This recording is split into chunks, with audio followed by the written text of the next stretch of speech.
સુરતમાં આત્મહત્યાના કિસ્સા દિવસે દિવસે વધી રહ્યા છે, ત્યારે આ વખતે સુરતમાં સામૂહિક આત્મહત્યાનો કિસ્સો સામે આવ્યો છે। સુરતમાં પરિવારે સામૂહિક આત્મહત્યા કરી છે, જેમાં 3 લોકોના મૃત્યુ થયા છે। એક દીકરીને સારવાર માટે ખસેડાઈ છે। વેસુ વિસ્તારની હેપી એલિગન્સમાં આ ઘટના બની છે, જેમાં ઝેરી દવા પીને આપઘાત કરવામાં આવ્યો છે। પોલીસે સમગ્ર ઘટનામાં તપાસનો ધમધમાટ શરૂ કર્યો છે। આર્થિક સંકળામણમાં આપઘાત કર્યો હોવાની શંકા છે। સુરતમાં સામૂહિક આપઘાતમાં 3 લોકોના મોત નિપજ્યા છે। પતિ, પત્ની અને દીકરીનું મોત થયું છે અને એક દીકરીનો બચાવ થયો છે। વૈભવ રૂંગટા નામનો વ્યક્તિ રૂપિયા માટે ત્રાસ આપતો હોવાથી પ્રાથમિક માહિતી સામે આવી છે।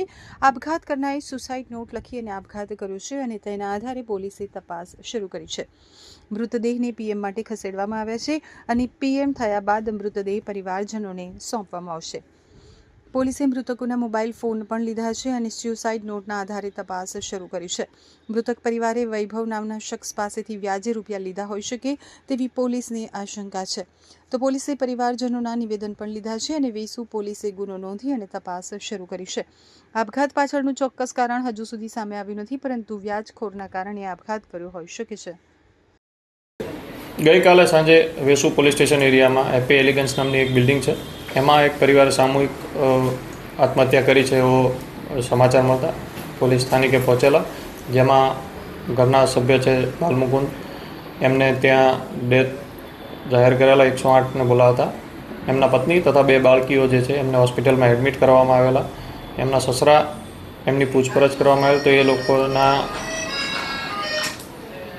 કહેવા મુજબ ત્યાં સ્થાનિકે એમના ઘર પરથી એમને સુસાઇડ નોટ બુક્સમાં કંઈક વાંચેલી અને એમાં એમને વૈભવ રૂંગટા નામના કોઈ વ્યક્તિ જે છે એમના દબાણથી આ લોકોએ આત્મહત્યા કરી છે એવું જણાવેલ છે, જેથી અમે ફરિયાદ દાખલ કરેલી છે। હાલ તપાસ ચાલુ છે। એમાં બાલમુકુંદજી, એમના પત્ની અને મોટી દીકરી જે છે એમનું અવસાન થયેલ છે।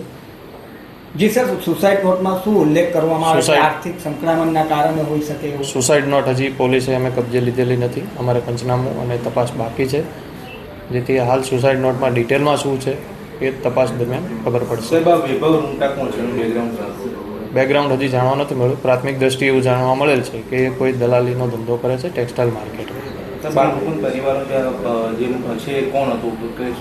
બાલમુકુંદ પરિવાર મૂળ બિહારના રહેવાસી હતા અને અહીંયા ઘણા સમયથી રહેતા હતા અને બાલમુકુંદજી જે છે એ શેરબજારનો ધંધો करता था એવું જાણવા મળેલ છે प्राथमिक दृष्टि। मेरे पास शाम में 5 बजे मेरा बड़ा भाई, भाभी और 2 भतीजी थी। मेरी भाभी की मम्मी का फ़ोन आया था शाम में 5 बजे कि इन लोग ऐसे ऐसे सुसाइड कर लिया है। तो हम लोग फर्स्ट फ्लाइट ले करके अभी सुबह 8 बजे यहाँ आए। कितने लोगों ने किस तरह सुसाइड किया?